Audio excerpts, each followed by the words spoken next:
ओम नमो भगवते वासुदेवाय। ओम नमो भगवते वासुदेवाय। ओम नमो भगवते वासुदेवाय। ओम ज्ञानाय नमः। सार्थ ज्ञानेश्वरी दिवस 10वा। अध्याय पहिला। अर्जुन विषाद योग। तव श्री गुरु म्हणती राही, हे तुझ बोलावे न लगे काही, आता ग्रंथा चित्त देई, झड करी वेगा। या बोला निवृत्ती दासू, पाऊनी परम उल्हासू, म्हणे परी असा मना, अवकाशू देवोनिया। ज्ञानेश्वरांचे इतके विस्तृत बोलणे ऐकल्यावर श्री गुरु निवृत्तीनाथ म्हणाले, असो, हे सगळे तू आम्हास सांगावे अशी गरज नाही. आता ह्या गोष्टी बाजूला ठेवून गीतार्थ सांगण्याकडे चित्त लाव आणि आम्हाला गीतार्थ सांगण्यास त्वरित सुरुवात कर. श्री गुरूंचे असे बोलणे ऐकून निवृत्तीदास असलेले ज्ञानदेव अति संतुष्ट होऊन म्हणाले, आता मी गीतार्थ सांगतो, तो स्वस्थ चित्ताने ऐका. धृतराष्ट्र उवाच. संजय, धर्मक्षेत्रे कुरुक्षेत्रे समवेताः युयुत्सवाः मामकाच एव पांडवाः किम अकुर्वत.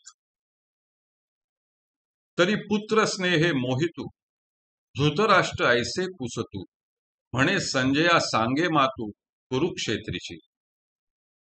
जे धर्मालय म्हणिजे तेथ पांडव आणि माझे, गेले असती व्याजे झुंजाचेनी.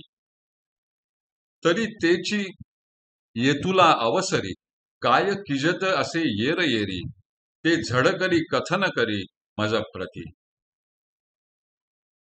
पुत्रप्रेमाने आंधळा झालेला धृतराष्ट्र म्हणाला, अरे संजया, कुरुक्षेत्री काय चालले आहे ते मला सांग. जे धर्मोत्पत्तीचे स्थान वा धर्मालय आहे, अशा कुरुक्षेत्री माझे व पंडूचे पुत्र युद्ध करण्याच्या इच्छेने जमले आहेत, तर ते परस्परात इतका वेळपर्यंत काय करीत आहेत ते मला सत्वर सांग. संजय वाच.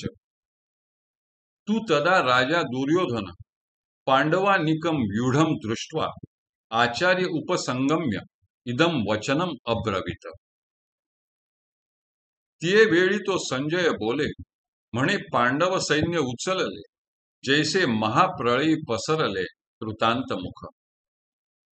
तैसे ते घनदाट उठावले एक वाट, जैसे उसळले काळकूट धरी कवण. ना तरी वडवानळू साधुकला, प्रलय वाते पोखला, सागरू शोषुनी उधवला अंबरासी. तैसे दळ दुर्धर नाना व्यूही परिकर, अवगमले भयासुर ये काळी. ते देखोनिया दुर्योधने अवघेरिले कवणे माने, जैसे न गणिजे पंचानने गज घंटाते. त्यावेळी संजय म्हणाला, ज्याप्रमाणे महाप्रलयाचे वेळी कृतांतमुख म्हणजे काळाचे तोंड पसरलेले असते, त्याप्रमाणे पांडवांचे सैन्य खवळलेले दिसत आहे. अशा प्रकारे पांडव सैन्य व्यूहरचना करून सज्ज झाले असता त्याला कोण आवरणार.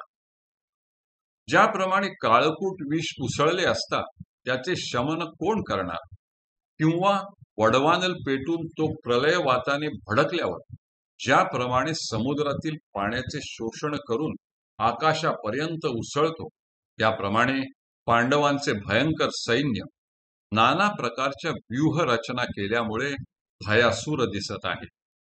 परंतु ज्याप्रमाणे पंचानन वा सिंह हत्तींचे कळप पाहून त्यांना कफ पदार्थ मानतो, त्याप्रमाणे दुर्योधनाने पांडवांचे ते सैन्य पाहून त्यास यक्कश्चित मानले. राजोवाच. आचार्य, तव धीमता शिष्येण द्रुपदपुत्रेण व्यूढाम एता पांडुपुत्राणाम महतीम चमुपश्य.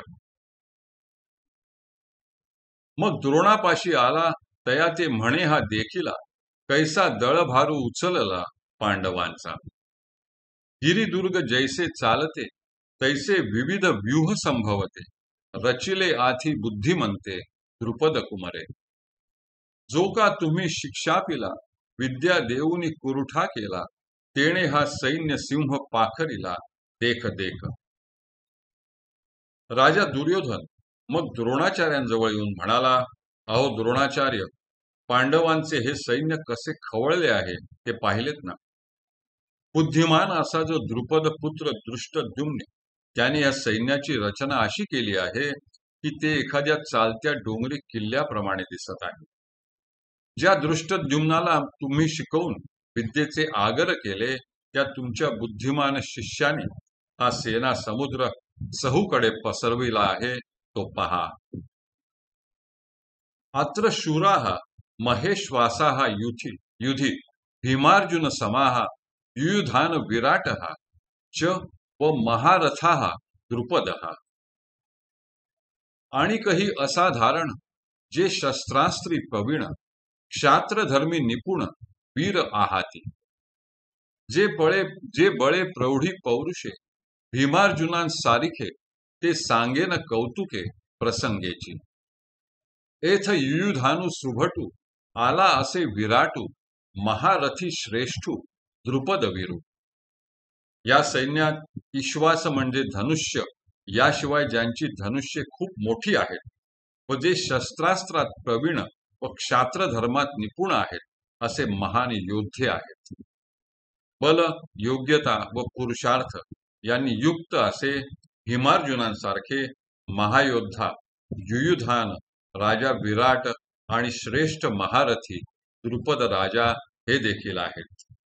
हरिः ओम, हरिः ओम, हरिः ओम. हरये नमः, हरये नमः, हरये नमः.